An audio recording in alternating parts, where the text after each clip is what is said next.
So ayun mga guys, good morning po sa inyong lahat. At ang bago nating pasyente ngayon, so ang problema niya ay itong ignition key, itong kanya ignition switch. So walang connection yung kanyang shut off bulb, pati yung sa ignition niya, sa starter, so nagluloko rin. So kung makikita ninyo, tinanggal na natin yung contact sa ignition switch. So ito na po siya, tinanggal na po namin. So kung makikita po nyo, yung isang wire ay natanggal. So as usual sa loob, medyo ano na to, gastado na yung contacts. So ang gagawin ay bubuksan, tapos hihinangan yung contact na napudpod para mag-contact siya ulit ng maganda, para hindi na siya mag-loss. Tsaka ito, ihinang ulit natin siya dito. So ayan mga guys.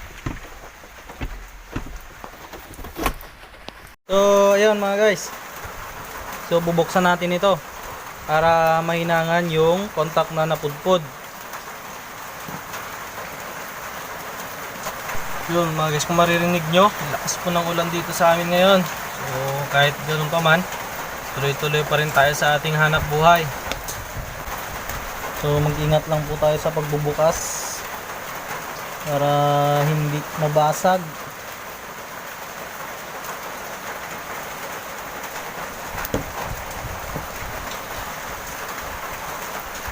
May tatlong lock po yan sa gilid, so kailangan ungapin po natin yan para matanggal yung fibra na pinagkakabitan ng contact sa loob.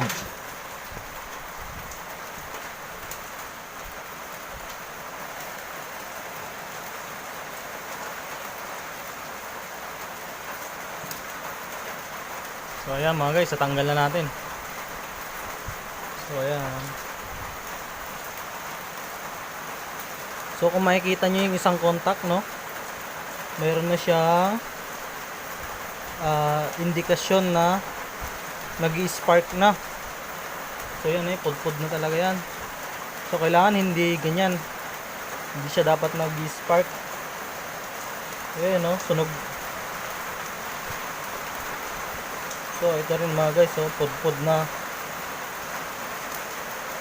So kailangan natin hinangan talaga siya.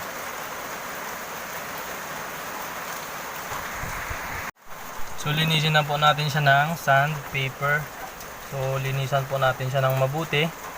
Siguraduhin natin walang dumi na matitira para kumapit yung Nicolite na ilalagay natin, para hindi mapudpod o hindi matanggal agad. So ito yung parte na napudpod. So kailangan natin lihain muna bago natin hinangan para kumapit yung Nicolite na hihinang natin dito. So pati rin dito.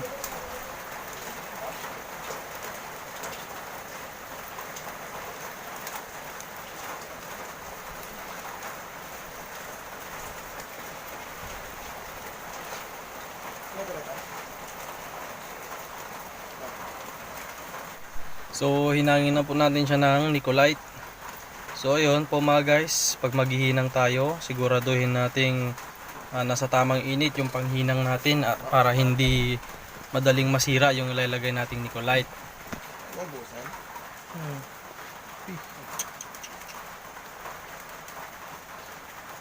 Sorry na. Asan? Ano yung isa ko yung pinalakay? Yung talaga, Ilocano mo, sambal. Ilocano, angkal.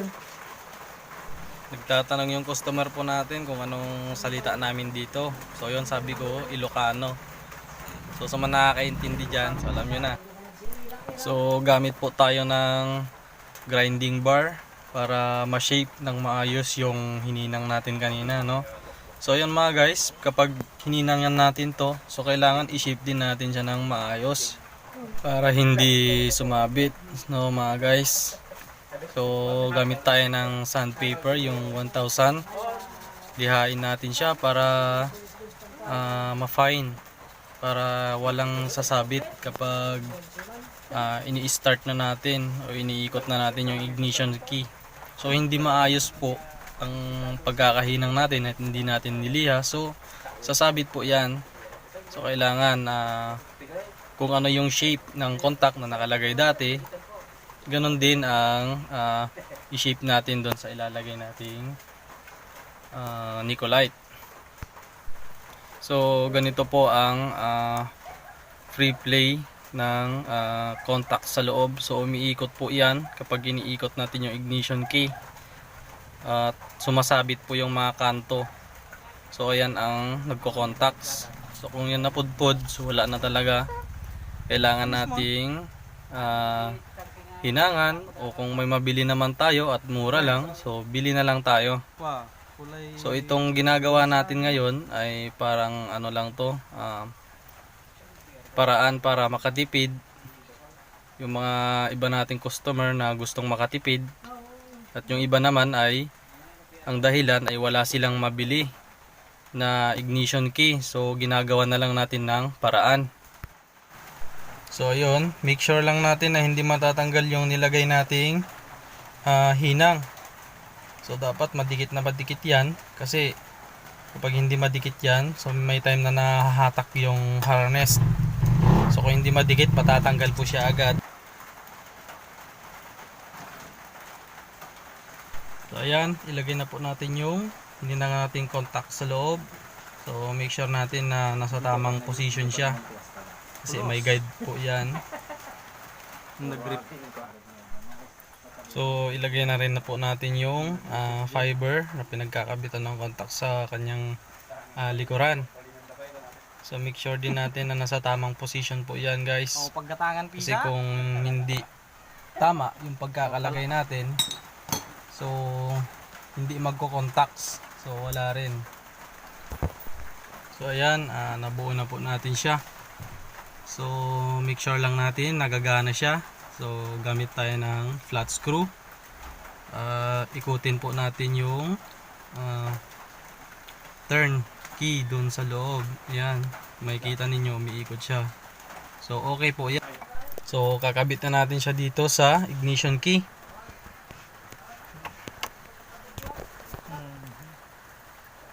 Yan. So testing natin kung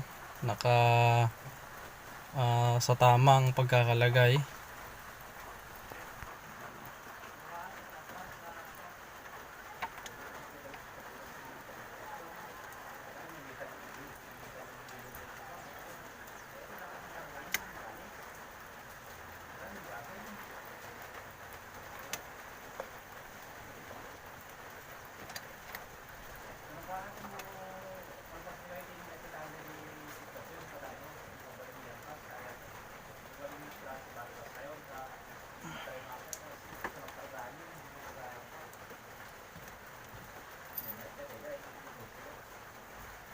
Saka yari ma. Sinuwawan niyo. Ito niya. Ngayon, dilunes lang. Wala madam yung hinanap ng city regulate. Yun ang demand ngayon binibili ng mga tao. Wala na. Siyempre dala ka. Hindi ka mahilig kay ayam.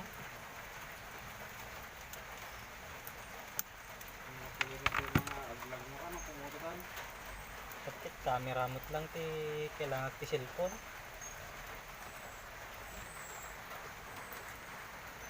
Ito yung sarili mo akam. So ilagay na po natin yung socket ng shut-off valve niya. So kanina bago nila dalhin dito sa shop, tinanggal nila yung socket at saka nirektahan nila ng positive papunta sa baterya para mapaandar lang nila, no? Kasi nga nasira yung ignition key nila, hindi umandar. So nirektahan lang nila para madala nila dito sa shop. So ikakabit na po natin siya para mapaandar. Tetestingin natin kung okay yung ginawa nating ignition switch. So testing na po natin siyang i-start. So ayun, mandar na po siya mga guys. ayos yung ginawa natin. So hindi na siya pumapalya, hindi katulad kanina nung tinesting ko ay pumapalya yung start niya, kung minsan i-start, kung minsan ay hindi. So kaya gano'n natin kadaling nalaman kung ano ang sira niya.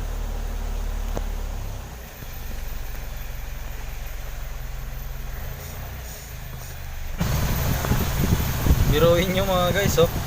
Old model, gumagana pa yung aircon niya. Hello? Lami. Trislaan. Lamis aircon na. Lamis aircon na. Lalo no ka. Hmm? Mandan. Lamig ng aircon niya. Nakalakayan na lugar. Matanda ng sasakyan pero gumagana pang aircon. Power ah. So yun lamang po, sana may natutunan kayo. Maraming salamat po sa inyong panonood.